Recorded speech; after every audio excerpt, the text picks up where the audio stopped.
En esta crisis política, el gobierno mexicano ha optado por el endurecimiento de su postura, siempre negativa a derogar o siquiera modificar la reforma educativa. La estrategia gubernamental ante los maestros busca detener un levantamiento civil y, al mismo tiempo, trazar una salida pactada al conflicto. La moneda de cambio que ya ofrecen en la Segovia Lacente es frenar el despido masivo de maestros. Todo, sin tocar la reforma educativa. Los profesores tendrán que decidir si aceptan o siguen en una lucha que está aglutinando a los sectores desposeídos del país. Lo que se mostró en las pasadas elecciones fue una manifestación de hartazgo, de repudio al partido político en el poder y a la forma en cómo este ha conducido a la nación, a sus políticas antidemocráticas y medidas regresivas de los alcances populares que se habían logrado en los procesos históricos del siglo XX, mismos que constituyeron cierta estabilidad en la vida de los ciudadanos. La alternancia partidista, que la oligarquía mexicana pactó en varias entidades del país, tenía como objetivo canalizar el descontento social hacia la jornada electoral, pero sin poner en riesgo sus intereses, de ahí que se generaran expectativas de cambio, que finalmente favorecieran las alianzas entre la misma derecha pro-neoliberal.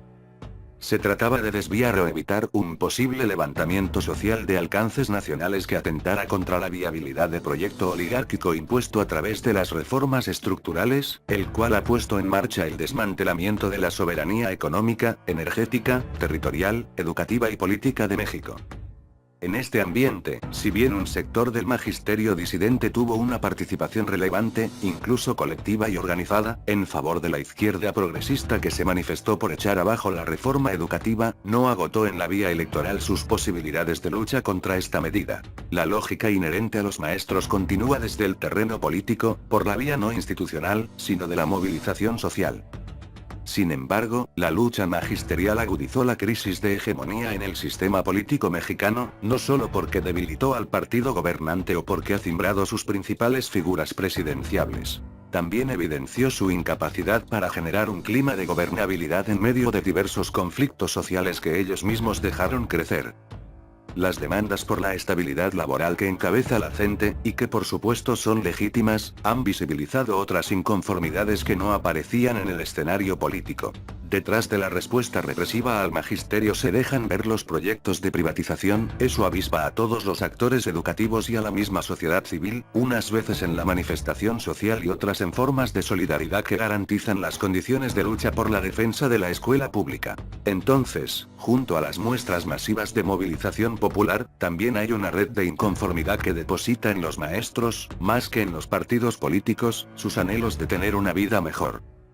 Un elemento que aparece en este ambiente de descontento generalizado y que hace crisis no solo en el partido hegemónico sino en todo el sistema de partidos, se refleja en los procesos de organización de gobiernos populares que han encontrado fortaleza en el movimiento magisterial, los cuales advierten en la desfiguración del Estado mexicano y sus desgastadas estructuras de poder, así como en sus fallidas políticas antidemocráticas, la necesidad de desconocer los gobiernos locales y, en su lugar, edificar formas de poder emanadas desde la voluntad colectiva.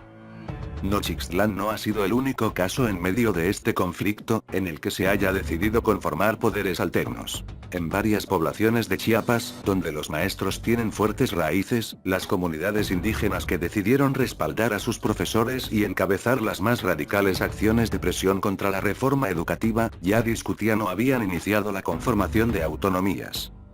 La idea de crear gobiernos autónomos más allá de las geografías locales hasta escalar a nivel estatal, se hace posible para las comunidades chiapanecas en la medida en que las movilizaciones magisteriales y populares son tan nutridas y de tal magnitud que potencializan una respuesta organizativa mayúscula capaz de derrocar al gobierno de Velasco, pero que ha sido contenida con las fuerzas represivas federales que han ensayado ahí y en Oaxaca la cara más dura de la dictadura en México.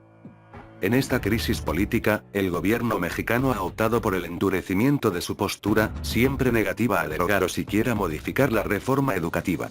Prefiere provocar un preámbulo violento que le permita un margen muy estrecho para ceder ante una eventual negociación con el movimiento magisterial y popular que no toque los principios de ninguno de los pilares de su proyecto neoliberal.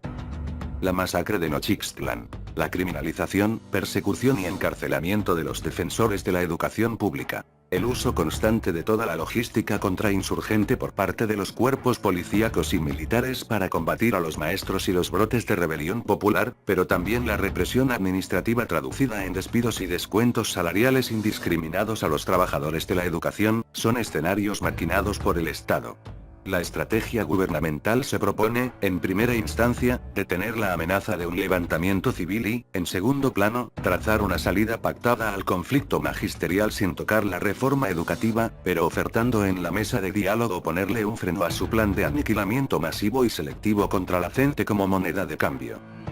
Son tiempos de decisiones difíciles para las y los maestros mexicanos. Por ello tendrán que optar por una salida que les permita resolver en el corto plazo la estabilidad de su relación laboral, sostener la confianza en que la lucha organizada es el camino para que ningún trabajador sea excluido del sistema educativo por culpa de una ley injusta. Además, deberán caminar en la ruta de la organización multilateral con la sociedad harta de políticas fallidas, trabajar en la construcción de un consenso mayoritario que eche a los neoliberales del poder sin perder su independencia política y encauzar los procesos que empujan desde abajo la ruptura con un Estado que suplanta la voluntad popular.